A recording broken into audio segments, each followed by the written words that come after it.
Di akhir perkuliahan nanti, karya-karya yang sudah kalian hasilkan tadi, yang masing-masing kalian telah menghasilkan 10 karya, maka karya itu dikumpulkan menjadi satu, dijadikan sebagai buku, kumpulan puisi.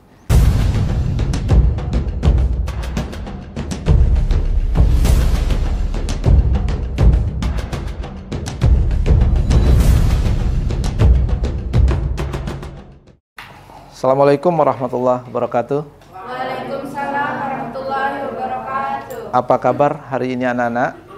Baik, Pak. Kok kurang semangat? Saya ulangi, Assalamualaikum warahmatullahi wabarakatuh. Waalaikumsalam warahmatullahi wabarakatuh. Baik. Masih ingat dengan materi yang kita pelajari pada pertemuan yang lalu? Masih? Atau kita coba mengingat kembali, mata kuliah kita adalah mata kuliah apa? Penulisan sastra dan esai. Oke. Kita akan membahas tentang apa itu karya sastra. Masih ingat ya materi yang sudah kita pelajari pada pertemuan yang lalu? Tentang karya sastra. Apa saja karya sastra yang kalian ketahui? Puisi. Cerpen, novel, apa lagi? Karya sastra, jangan karya ilmiah. Apa saja? Oke.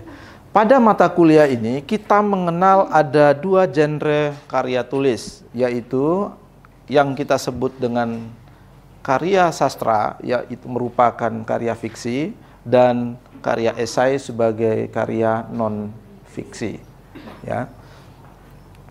Kita kenali ada karakteristik yang menandakan bahwa karya itu adalah merupakan karya fiksi atau non fiksi.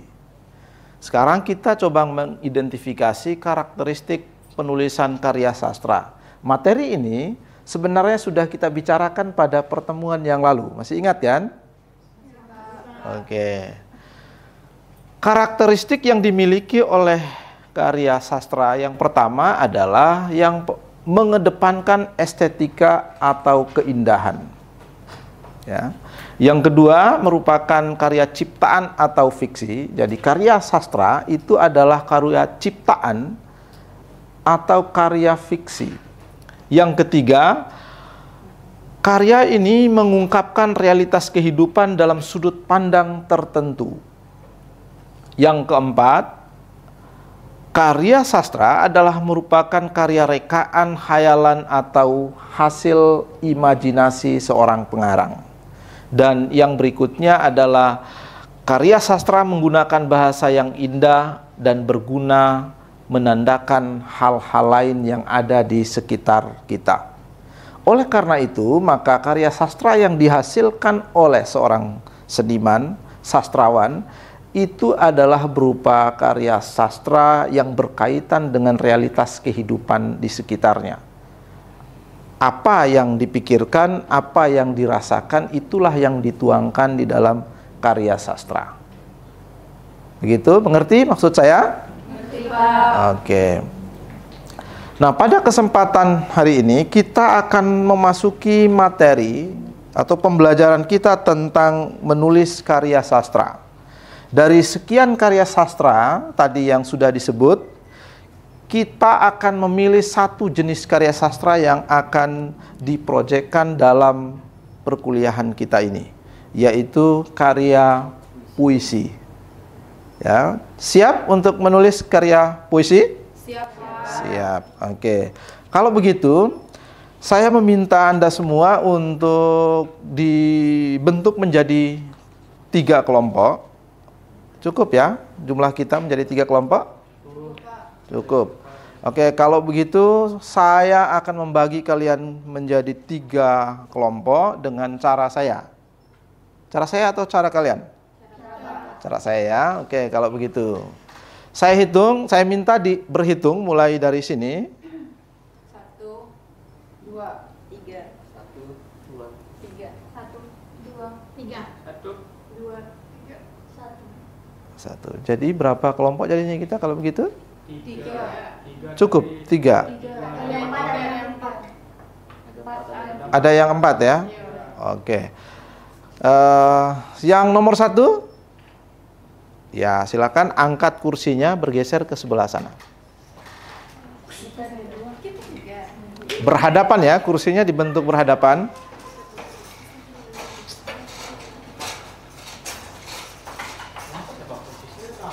Oke, berhadapan, duduk berhadapan. Oke, yang nomor 2?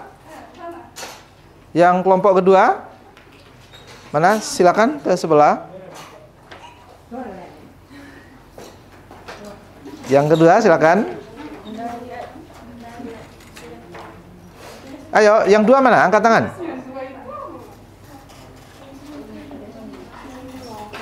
Geser ke sana, berhadapan, berhadapan. Oke.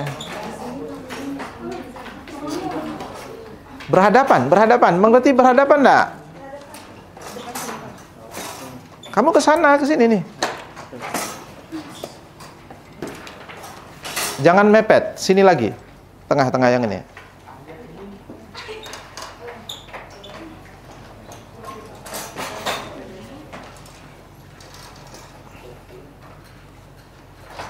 Oke, sudah. Sekarang saya akan membagikan LKM.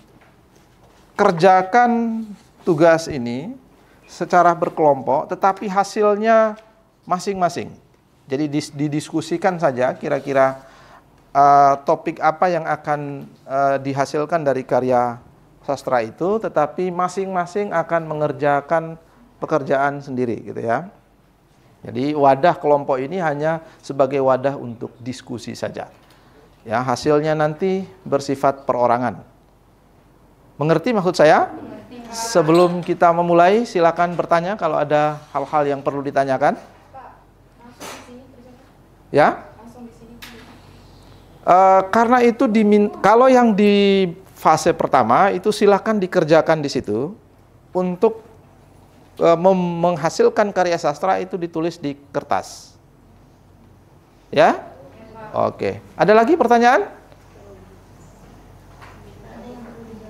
Kelompok 1 mana? Kelompok 2? Oke. Kelompok 3? Oke.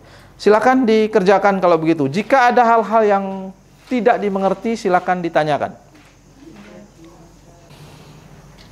Coba perhatikan LKM-nya. Yang di situ.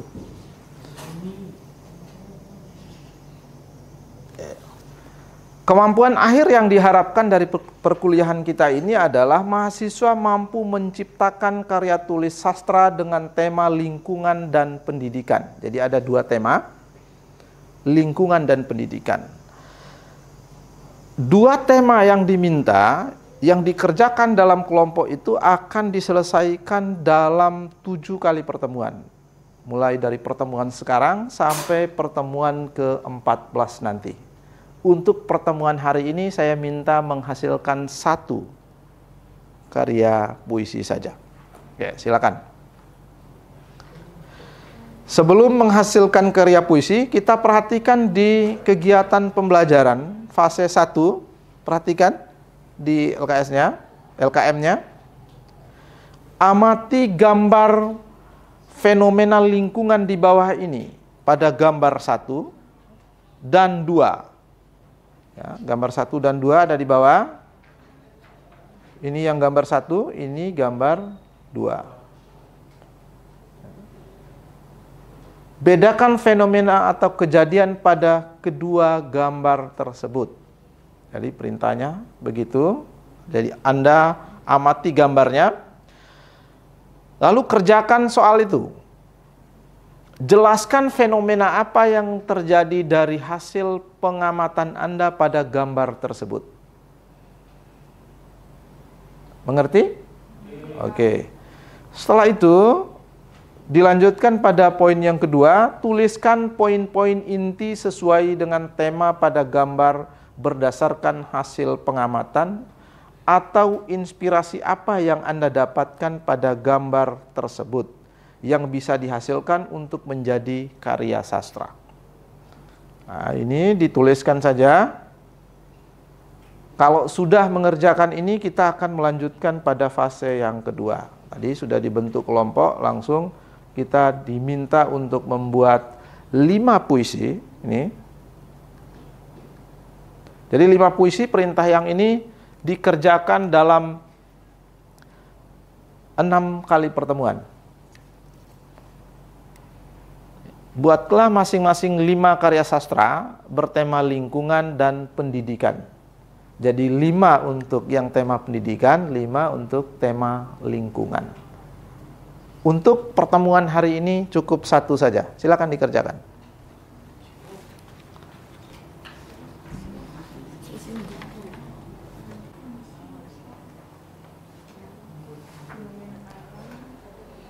Gambar yang tampil di LKM itu hanya sebagai ilustrasi. Maka hal-hal yang berkaitan dengan gambar itu, walaupun tidak nampak di situ, itu bisa berhubungan dengan itu. Ini kan hanya sebagai ilustrasi saja, 1 gambar itu ya. Jadi tidak berarti pengamatan kalian hanya pada itu. Hanya gambar itu menjadi stimulan bagi kalian untuk membayangkan apa yang ada di sekitar objek serupa. Misalnya di gambar 1 tadi, itu ada gambar sawah. Kalau sawah itu adalah lingkungan alam kan. Nah sekarang lingkungan alam serupa itu apa saja? Ya kan tidak hanya sawah kan. Jadi itu bisa menjadi ilustrasi kalian untuk mengembangkan imajinasi. Terus begitu juga yang kedua, itu ada ilustrasi tentang pendidikan. Nah di situ ada siswa yang sedang belajar. Nah, itu hal-hal yang berkaitan dengan pendidikan itu bisa muncul berdasarkan ilustrasi gambar tersebut. Apa yang sedang belajar bersama? Oke. Berdasarkan observasi kalian terhadap gambar yang ditampilkan dalam LKM tersebut, nampaknya kalian sudah dapat memahami. Ya. Saya sudah memperoleh karya-karya yang dihasilkan oleh kalian di dalam kelompok diskusi. Kalian telah menghasilkan beberapa karya puisi. Ya. Karya-karya puisi ini nanti akan dipresentasikan oleh masing-masing kelompok. Apa yang menjadi hasil diskusi kalian. Ya, nanti saya minta waktu 1 orang untuk mempresentasikan hasil diskusi kelompoknya. Diskusi kelompok yang saya maksud adalah memaparkan atau menyampaikan karya puisi yang telah dihasilkan dalam kelompok kalian masing-masing. Walaupun kelompok ini tidak bekerja secara kelompok atau karyanya itu bersifat individu, tetapi ini adalah merupakan hasil diskusi dalam kelompoknya masing-masing. Sekarang saya minta karya-karya ini dibacakan. Diwakili oleh 1 orang di setiap kelompok. Semuanya dibacakan. Ya. Coba.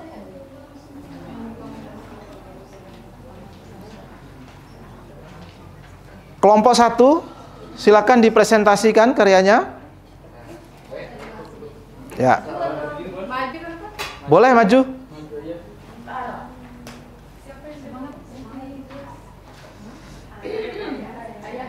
Silakan kelompok lain bisa mencatat apa yang dibacakan. Jika ditemukan hal-hal yang kurang baik, maka dikasih koreksi.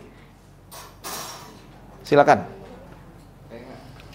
Assalamualaikum warahmatullahi wabarakatuh. Waalaikumsalam warahmatullahi wabarakatuh. Baik, adapun puisi saya yang berjudul Ilmu Akan Berguna untuk Masa Depan. Wahai para penerus bangsa, janganlah patah semangat untuk belajar. Hilangkanlah rasa malas dalam dirimu. Belajar itu sangat penting untuk dirimu. Wahai penerus bangsa, semangatlah dalam belajar. Belajar akan membuatmu mendapatkan ilmu.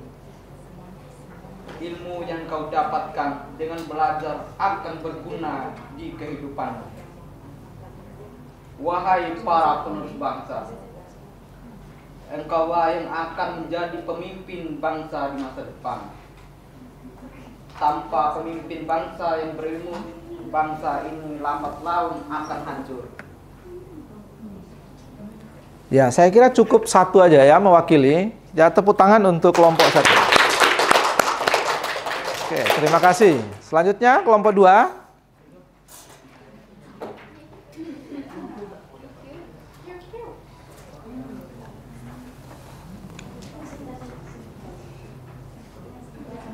Misi tentang pendidikan. Judulnya buku. Buku, ku selalu memahamimu. Ku juga membacamu setiap waktu. Buku, ku gapai setiap waktu memahami isinya. Tak lupa aku sering membukanya sebagai wujud dan mengetahui materinya. Buku, bersamamu ku mengetahui apa yang ada di dalamnya agar manusia tahu isi buku. Tak jelas asalnya, tak jelas pula isinya. Buku, dengannya hidup manusia menjadi mulia lantaran mencari ilmu untuk pengetahuan. Oke, luar biasa. Tepuk tangan. Kelompok ketiga, silakan.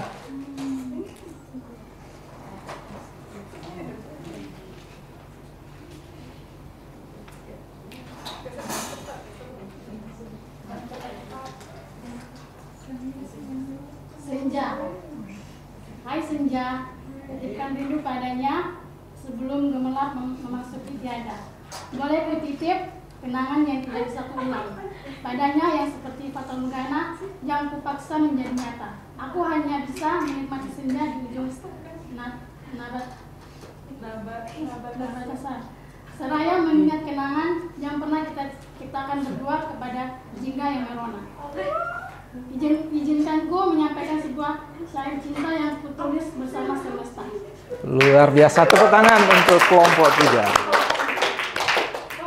Oke. Jadi 3 kelompok sudah mempresentasikan karya yang merupakan buah pikiran dan buah hasil karya imajinasinya yang kita hasilkan dalam diskusi kelompok berlangsung selama 7 kali pertemuan itu. Nah, sekarang saya meminta agar karya-karya tadi dilakukan penilaian, evaluasi, monitoring, ya, melakukan evaluasi sebagaimana yang tertuang di dalam LKM fase 3, diminta untuk lakukan kegiatan refleksi diri untuk memantau pekerjaan proyek setiap saat, melakukan kegiatan autentifikasi konteks dan tugas, melakukan revisi dan buat ulang jika karya sastra yang dihasilkan belum memenuhi standar. Sekarang kita diminta untuk menilai kembali, cek kembali karya yang sudah dihasilkan, yang tadi sudah dihasilkan masing-masing, apakah karya itu sudah sesuai dengan tema lingkungan dan tema pendidikan. Jika tidak sesuai, maka diperbaiki agar konteks karya yang dihasilkan sesuai dengan tema yang sudah kita sepakati. Yang kedua,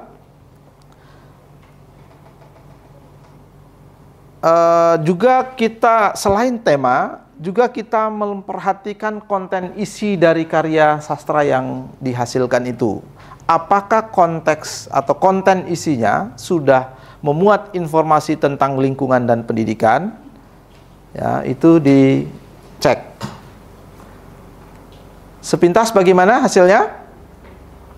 Sudah ya, sudah sesuai. Oke, kalau begitu berarti kalian telah berhasil untuk menghasilkan karya sastra dalam perkuliahan ini. Selanjutnya, kita tahu bahwa karya sastra itu akhir-akhir ini memang tidak banyak diapresiasi. Ya, apresiasi orang, masyarakat terhadap karya sastra itu mengalami penurunan. Nah, oleh karena itu kita juga perlu agar memberi penghargaan terhadap karya sastra yang merupakan karya hasil buah pikiran dan perasaan kita sendiri. Sekarang pertanyaannya, perhatikan di fase keempat, di economic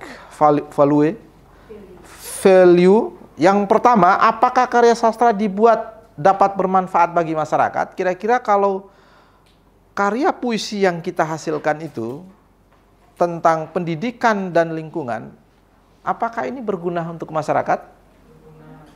Berguna? Ya. Oke. Jika kita diminta untuk menilai produk karya sastra yang kita hasilkan ini, karena nanti karya ini akan kita terbitkan dalam buku kumpulan karya sastra, buku kumpulan puisi, maka saya ingin juga mendapat tanggapan dari kalian, apakah produk karya sastra yang dibuat dapat bernilai ekonomis? Ya. Jika demikian, berapa harga yang pantas untuk buku yang kalian hasilkan sendiri, yang merupakan karya? Ya? 50 lah. Kira-kira berapa? 150. Berapa? 50? Ya, jadi di akhir perkuliahan nanti, karya-karya yang sudah kalian hasilkan tadi, yang masing-masing kalian telah menghasilkan 10 karya, maka karya itu dikumpulkan menjadi satu, dijadikan sebagai buku, kumpulan puisi. Ya, dan buku itu akan dipasarkan secara luas dan akan menjadi sumber penghasilan bagi kalian. Rupanya menjadi guru bahasa Indonesia itu dapat berkarya sekaligus dapat menghasilkan materi dari karya yang dihasilkan dalam perkuliahan maupun mungkin nanti ketika kalian menjadi seorang guru. Saya kira demikian anak-anak sekalian. Jadi karya yang kita hasilkan hari ini mesti menjadi motivasi bagi kita untuk menghasilkan karya yang lebih baik di masa-masa yang akan datang. Ya. Ada hal-hal yang perlu diberi masukan untuk pembelajaran kita tentang penulisan karya sastra ini. Silakan kalau ada. Hal-hal apa saja yang harus dievaluasi, yang harus diperbaiki ke depan? Silakan.